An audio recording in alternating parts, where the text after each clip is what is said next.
Hola a tots i a totes. Benvinguts a aquest episodi on viatjarem al segle XV per a conèixer a un dels autors més importants de la literatura valenciana i al mateix temps una figura clau per entendre la mentalitat, l'educació i la cultura de la Corona d'Aragó en plena edat mitjana. Joanot Martorell, autor del famós Tirant lo Blanc. Som Lara i Aitana i avui t'acompanyarem en aquest recorregut històric i literari per descobrir què pot aportar Martorell als estudis de pedagogia i que reflectís la seva obra sobre la societat del seu temps. Per entendre Joanot Martorell, primer hem de situar-nos en la seva època. Estem al segle XV, un moment clau per a Europa. En la Corona d'Aragó, que incloïa els territoris que avui serien Catalunya, Aragó, València, les Illes Balears i part d'Itàlia, la vida política i econòmica girava al voltant del Mediterrani. Era un món ple d'intercanvis comercials, conflictes, aliances i també molta activitat cultural. En aquest context destaca una classe social amb un paper fonamental, la noblesa cavalleresca. Eren homes educats en valors com l'honor, la valentia i el servei. La seva formació no era escolar, sinó pràctica. S'entrenaven en armes, en codis de comportament i en la cerca del reconeixement social. És en este món on va néixer i créixer Joanot Martorell. Joanot Martorell va néixer a València cap a l'any 1410, en una família noble.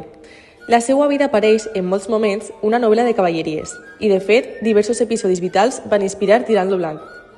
El que sabem de Martorell prové sobretot de documents judicials i cartes. Hi ha un element que es repeteix constantment, la seva obsessió per l'honor. Entre els nobles, l'honor funcionava quasi com una llei moral. Si algú et faltava el respecte, havies de respondre, amb paraules, amb retes formals o, en últim cas, amb un combat. Martorell es va veure embolicat de diversos conflictes d'aquest tipus. El més conegut és el que va tindre amb el seu cosí, Joan de Montpalau, per un assumpte relacionat amb la seva germana. Martorell el va reptar a un duel a ultrança, un combat que podia acabar de manera fatal. Este episodi reflecteix una personalitat intensa, impetuosa i profundament marcada per la cultura cavalleresca. Martorell també va ser viatger. Sabem que va estar a Portugal, Anglaterra i possiblement a altres llocs, buscant protecció o suport per a resoldre els seus conflictes d'honor. Aquestes experiències li van donar una visió internacional que després traslladaria a la seva obra. Malauradament, la seva vida va acabar de manera humil. Va morir cap a 1465, probablement a València, i va deixar Tirant lo Blanc incomplet. La gran aportació de Joanot Martorell és sense dubte Tirant lo Blanc, publicada en 1490, de manera pòstuma. Tot i pertànyer al gènere de les novel·les de cavalleries, és una obra totalment innovadora. A diferència d'altres novel·les del gènere, Tirant no és un heroi perfecte ni invencible.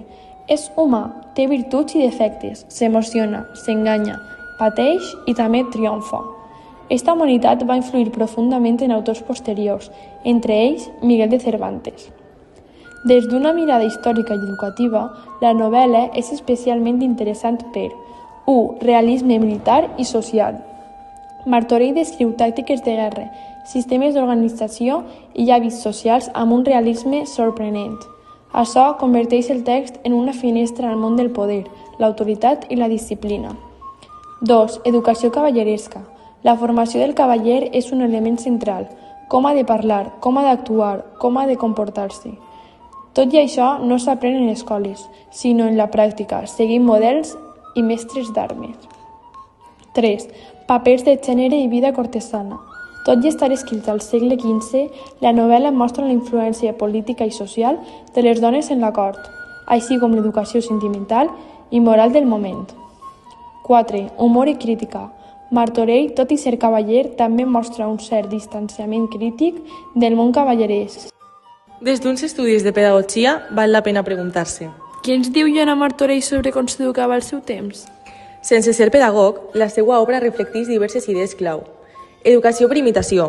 Els joves nobles aprenien observant i repetint el que feien els adults, com gestos, maneres de parlar, formes de lluitar o de relacionar-se. Els valors com a base de tot, honor, lleialtat, valentia i cortesia, eren essencials. No s'ensenyaven en teories, sinó en situacions reals. El prestigi social com a part de l'educació. Aprendre a defensar l'honor era tan important com dominar les armes. Educació emocional i social. En Tirant lo Blanc, els personatges aprenen a gestionar conflictes, relacions i emocions. És una forma primitiva del que avui diem educació emocional. Aprenentatge pràctic. Tot es basava en l'experiència, practicar, observar i repetir. Pot sorprendre que en una carrera com pedagogia estudiem un autor del segle XV, però Martorell ens ajuda a entendre com es construeixen els valors en una societat, el paper de la cultura en la formació personal, com funcionaven els sistemes formatius abans de l'escola moderna, quina era l'idea d'educar abans del Renaixement. A més, treballa temes com el lideratge, la convivència, la resolució de conflictes i la identitat social. Tots ells continuen sent clau en l'educació actual.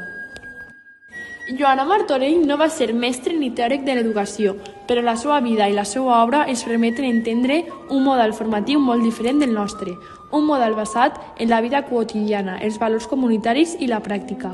Tirant lo blanc continua sent una obra viva perquè reflecteix un món ple de contradiccions, herois humans, passions, política, humor i moments tendres, però sobretot perquè és un testimoni que ens ajuda a entendre com hem arribat fins ací. Gràcies per escoltar este episodi. Fins la pròxima!